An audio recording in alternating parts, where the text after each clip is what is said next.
ಆಸೆ ಪಡ್ತಾ ಇದ್ರು, ಒಂದು ಸರ್ಕಾರಿ ಹುದ್ದೆಗಳ ಆಕಾಂಕ್ಷಿಗಳಾಗಿದ್ರು.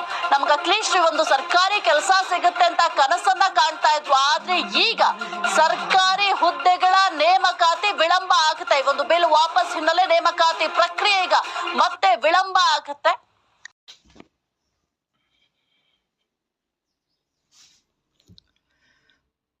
ಆತ್ಮೀಯ ಶಿಕ್ಷಕ ಆಕಾಂಕ್ಷಿಗಳೇ, ಈಗ ತಾನೇ ನೀವು ಜಸ್ಟ್ ಕೇಳಿರ್ಬೋದು, ಖಾಲಿ ಇರುವ ಸರ್ಕಾರಿ ಹುದ್ದೆಗಳಲ್ಲಿ ಶಿಕ್ಷಣ ಇಲಾಖೆಯಲ್ಲಿ 69,800 ಹುದ್ದೆಗಳು ಖಾಲಿ. ಈಗ ನೇಮಕಾತಿ ಕುರಿತು PSTR ಆಗಲಿ, GPSTR, HSTR ಮತ್ತು PU ಲೆಕ್ಚರರ್ ರಿಕ್ರೂಟ್ಮೆಂಟ್ ಆಗುವುದು ಯಾವಾಗ, ನೇಮಕಾತಿಗಳ ಕಥೆ ಏನು ಅನ್ನೋದ್ರ ಬಗ್ಗೆಯೂ ಒಂದು ಬಹಳ ಕುತೂಹಲಕರ ಸಂಗತಿ ವೀಕ್ಷಕರೇ. ಈ ವರ್ಷ ಶಿಕ್ಷಕರ ನೇಮಕಾತಿ ಆಗುತ್ತೋ ಆಗಲ್ವೋ? ಕಮೆಂಟ್ಸ್ಗಳಲ್ಲಿ ಶಿಕ್ಷಕ ಆಕಾಂಕ್ಷಿಗಳು ಕೇಳ್ತಾ ಇರೋದು ಕ್ವಶನ್ ಒಂದೇ, ನೇಮಕಾತಿ ಈ ವರ್ಷ ಆಗುತ್ತಾ ಅಥವಾ ಆಗಲ್ಲ? ನೋಡಿ, ನಿಯರ್ಲಿ 11,000 ಶಿಕ್ಷಕರ ನೇಮಕಾತಿಗೆ ಸರ್ಕಾರ ಸಿದ್ಧತೆಯನ್ನ ಮಾಡಿಕೊಂಡಿದೆ ಅನ್ನೋದ್ರ ಬಗ್ಗೆ CSE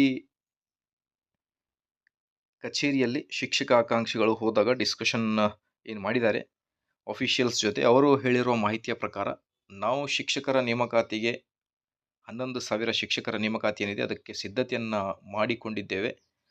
ಕೋರ್ಟ್ನಲ್ಲಿ ಏನು ಕೇಸ್ಗಳು ನಡೀತಾ ಇವೆ, ಆ ಒಂದು ಕೇಸ್ ನಡೀತಾ ಇರುವ ಕಾರಣದಿಂದ ನಾವು C&R ರೋಲ್ ಆಗಲಿ ಅಥವಾ ನೋಟಿಫಿಕೇಶನ್ ಆಗಲಿ ಇನ್ನೂ ಬಿಡುಗಡೆ ಮಾಡಿಲ್ಲ ಅನ್ನೋದ್ರ ಬಗ್ಗೆ ಒಂದು ಮಾಹಿತಿಯನ್ನು ನೀಡಿದ್ದಾರೆ. ಈಗ ಇಂಟರ್ನಲ್ ರಿಸರ್ವೇಷನ್ ಏನು ವಾಪಸ್ ಬಂದಿದೆ.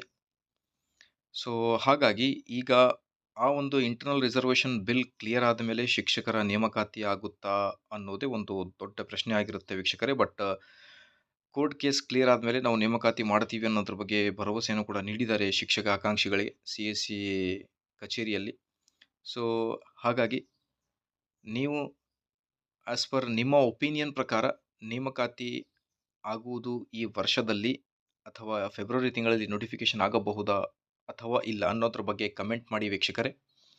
ಸೊ ನೋಡೋಣ ಶಿಕ್ಷಕ ಆಕಾಂಕ್ಷಿಗಳ ಹೋಪ್ ಏನಿದೆ ಅನ್ನೋದ್ರ ಬಗ್ಗೆ ಗೊತ್ತಾಗುತ್ತೆ.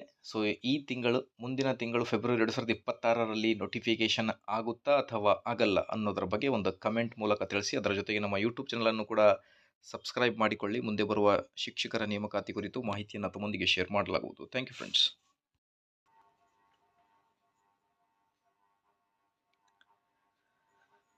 ಸೊ ಅದರ ಜೊತೆಗೆ ಕರ್ನಾಟಕ TET 2026ರಲ್ಲಿ ಮತ್ತೆ ನೋಟಿಫಿಕೇಶನ್ ಮೇನಲ್ಲಿ ಬರುತ್ತಾ ಅನ್ನೋದ್ರ ಬಗ್ಗೆಯೂ ಕೂಡ ಬಹಳಷ್ಟು ಕಮೆಂಟ್ ಕೂಡ ಮಾಡ್ತಾ ಇದ್ದರು ಶಿಕ್ಷಕ ಆಕಾಂಕ್ಷಿಗಳು.